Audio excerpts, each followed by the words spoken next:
Hi, how's it going everyone? This time around I'm playing the Darius Aggro deck. Basically this deck works like any other aggro deck where you are trying to rush down your opponent as quickly as possible and you are running a lot of cheap monsters and burn spells. So this deck runs Legion Saboteur and Precious Pet, which allows you to deal damage in your first turn. It also runs Crimson Disciple and Imperial Demolitionist, which together deals 4 damage to the Nexus. And together with Transfusion, it also can deal extra damage as well, because Transfusion can deal 1 damage to Crimson Disciple, which activates Crimson Disciple's effect to deal 2 damage to the enemy's Nexus. And at the same time, it also grants an ally +2/+2, which synergizes well with our Overwhelm creatures in this deck. Overwhelm creatures like Iron Ballista, Basilisk Rider, and Darius. So adding the +2/+2 to them will allow you to deal extra Overwhelm damage. Beyond that, you also have Draven, which is a solid 3 for 3/3 creature that creates a spinning axe in your hand that can increase your creature's damage, because it essentially gives your ally +1/+0. And most importantly, you are running cards like Noxian Fervor,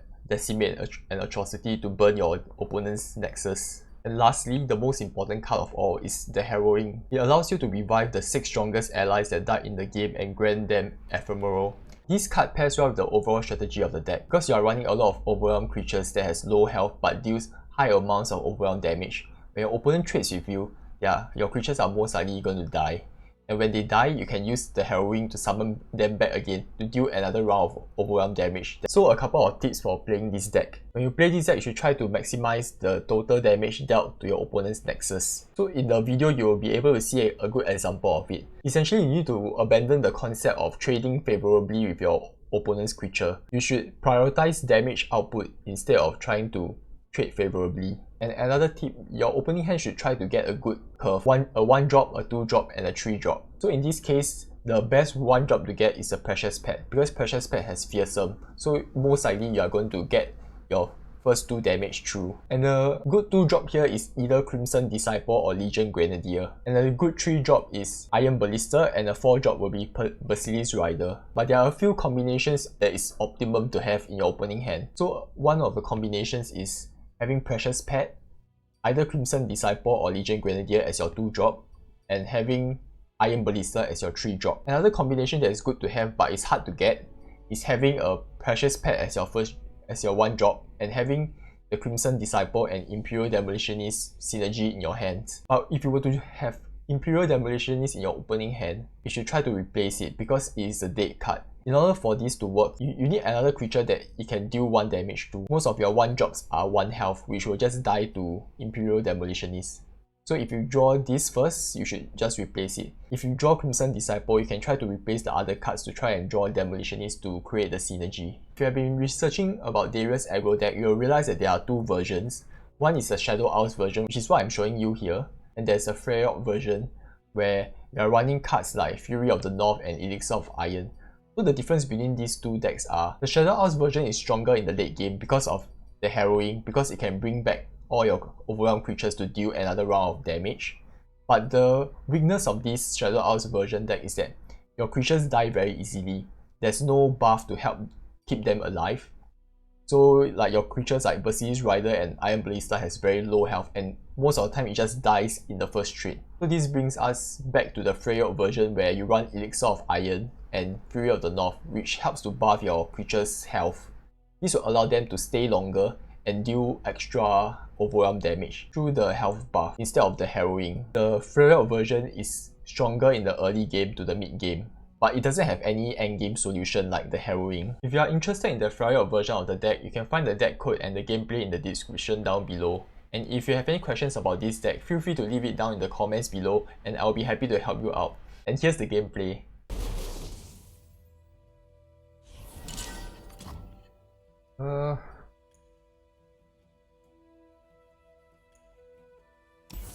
Let's replace this with a 2-drop.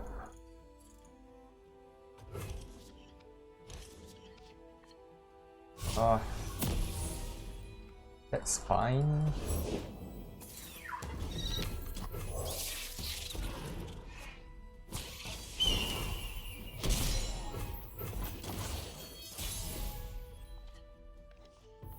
Let's open attack here.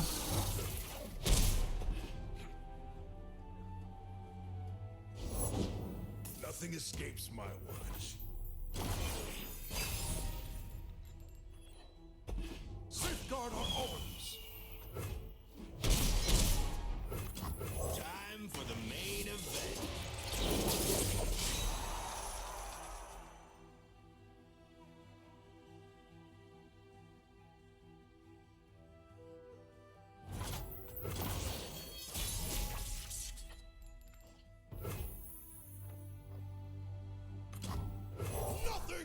Arcean might!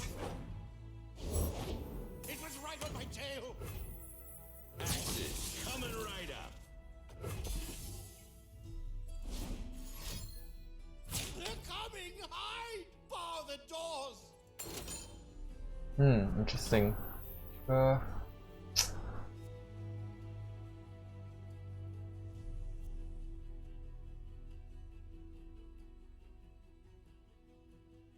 This is gonna die either way, right? You can just go do this, and this will deny the Cowling Strike.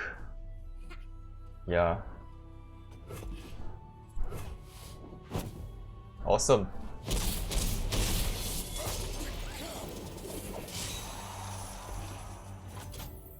Thank God he doesn't have Frostbite.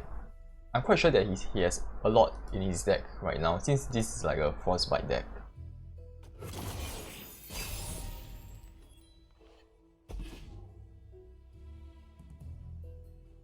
We also need to be careful of Avalanche.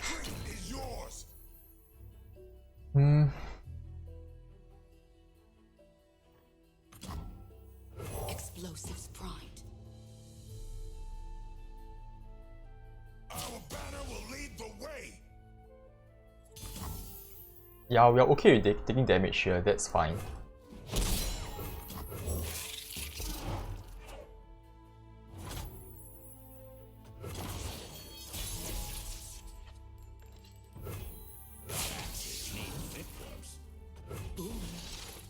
Is that lethal? Yeah, it is. I think we don't have to care about whether we don't have to really care whether Draven is dying here or not, because we are looking to maximize our damage output. So we should maximize the two sides here. So this is 2 damage, 2, 4, 6, 7, 8, 9. Okay, that's cool.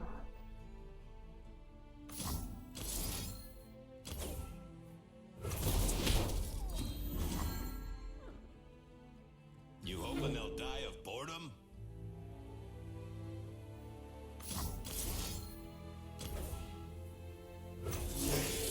Now we're cooking. Well, that is 3, 7 damage. I think that's sufficient. Let's see what it does.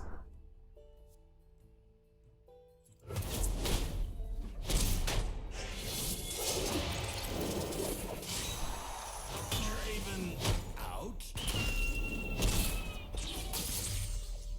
It's quite unfortunate it doesn't have any Frostbite here.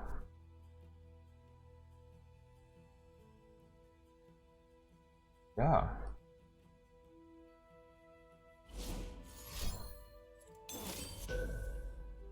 That's cool.